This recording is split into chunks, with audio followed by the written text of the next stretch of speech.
Hello everyone, स्वागत है आप सभी का मेरे यूट्यूब चैनल एग्रीकल्चर स्टूडेंट में।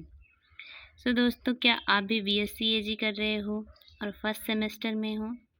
अगर कर रहे हो तो ये वीडियो आपके लिए ही है। बीएससी एजी में एक सब्जेक्ट है इंट्रोडक्टरी बायोलॉजी, जिसमें हमें बायोलॉजी पढ़ना है, जिसका पहला टॉपिक है introduction to the living world.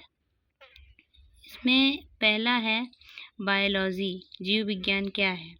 जीव विज्ञान विज्ञान की वह शाखा है जिसके अंतर्गत सभी जीवधारियों का अध्ययन किया जाता है। इतना तो सबको पता है, सबने पढ़ा है 12th में।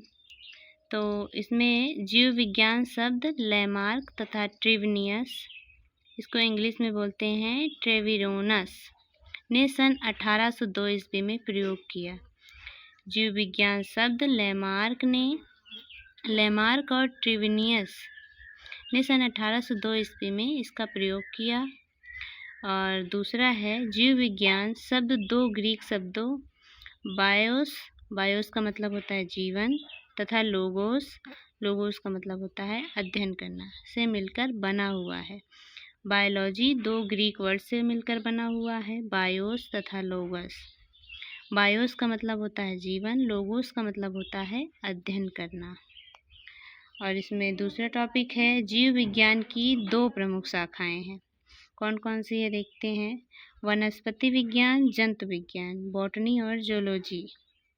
तो बॉटनी क्या है, जिसमें हम वनस्पति विज्ञान का अध्ययन करते हैं, जिसमें हम देखते हैं बॉटनी शब्द की उत्पत्ति ग्रीक भाषा बास्कीन शब्द से हुई है, जिसका अर्थ है चरना, ग्रेजिंग जिसे बोलते हैं। बास्कीन शब्द से हुई है जिसका अर्थ है चरना। और तो बॉटनी के जनक थियोथ्रिस्टस ने 500 प्रकार के पौधों का वर्णन अपनी पुस्तक हिस्टोरिया प्लांटर में किया, अतः ये बॉटनी के रूप में भी जाने जाते हैं। तो बॉटनी के जनक कौन हुए? थियोथ्रिस्टस। दूसरा है जूलॉजी, जिसे कहते हैं जंतु विज्ञान, जिसमें हम जंतुओं का अध्ययन करते हैं। जंतु विज्ञान की खोज किसने की है? अरस्तु ने। इनको इंग्लिश में कहते हैं एरिस्टोटल, इनका नाम है एरिस्टोटल, और हिंदी में इन्हें हम अरस्तु भी बोल देते हैं। अरस्तु ने अपनी पुस्तक हिस्टोरिया एनिमलियम, जंतु इतिहास जिसे बोलते हैं, में 500 से अधिक जंतुओं की रचना, स्वभाव, वर्गीकरण, जन्म आदि का वर्णन किया। जो थियोथ्रिस्टस हैं, उन्होंने 500 से अधिक पौधों के बारे में अपनी पुस्तक में लिखा, और अरस्तु ने 500 से अधिक जानवरों के बारे में अपनी पुस्तक में लिखा, वर्णन किया। अतः इन्हें जंतु विज्ञान का जनक की उपमा प्रदान किया जाता है। जूलॉजी के जनक अरस्तु और बॉटनी के जनक थियोथ्रिस्टस हैं।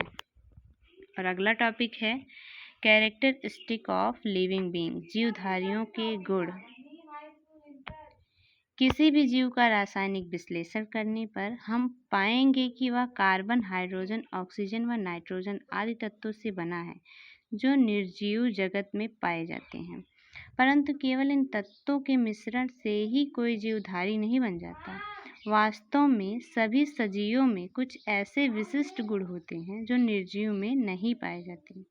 किसी भी वस्तु को जिनमें कुछ विशिष्ट जैविक क्रियाएं जैसे प्रजनन, पोषण आदि हो रही हों, सजीव कहते हैं। सजीव किसे कहते हैं? जिनमें जो है सजीव जो है निर्जीव चीज़ों से मिलकर बनी हुई है। लेकिन सजीवों में और निर्जीवों में क्या फ़र्क है कि सजीवों में प्रजनन होता है, पोषण होता है आदि क्रियाएं होती हैं, जो कि निर्जीवों में नहीं होती हैं। तो इसे हम सजीव कहते हैं। इन जैविक क्रियाओं के आधार पर ही जीवों को निर्जीवों से अलग किया जाता है। सजीवों में निम्नलिखित लक्षण पाए जाते हैं। प्रजनन, पोषण, रिप्रोडक्शन और न्यूट्रिएंट्स के आधार पर ही जो हमें सजीव और निर्जीवों का पता चलता है। इसी की वजह से सजीवों को निर्जीवों से अलग किया गया है। सजीवों में निम्नलिखित लक्षण पाए जाते हैं, जैसे कोशिका संरचना, सेलुलर ऑर्गेनाइजेशन। जिस प्रकार मकान ईंटों से बना होता है, उसी प्रकार प्रत्येक जीव अनेक छोटी छोटी कोशिकाओं से बना होता है। कोशिकाएं शरीर की संरचनात्मक एवं क्रियात्मक इकाई होती हैं। और दूसरा है जीव द्रव्य, प्रोटोप्लाज्म। प्रत्येक कोशिका में जैव पदार्थ होता है जिसे जीव द्रव्य कहते हैं। यह सभी जीवों में पाए जाने वाला जीवित पदार्थ है। यह सभी जीवों की भौतिक आधार सिरा है। इसीलिए जीव द्रव्य को जीवन का भौतिक आधार कहा गया है।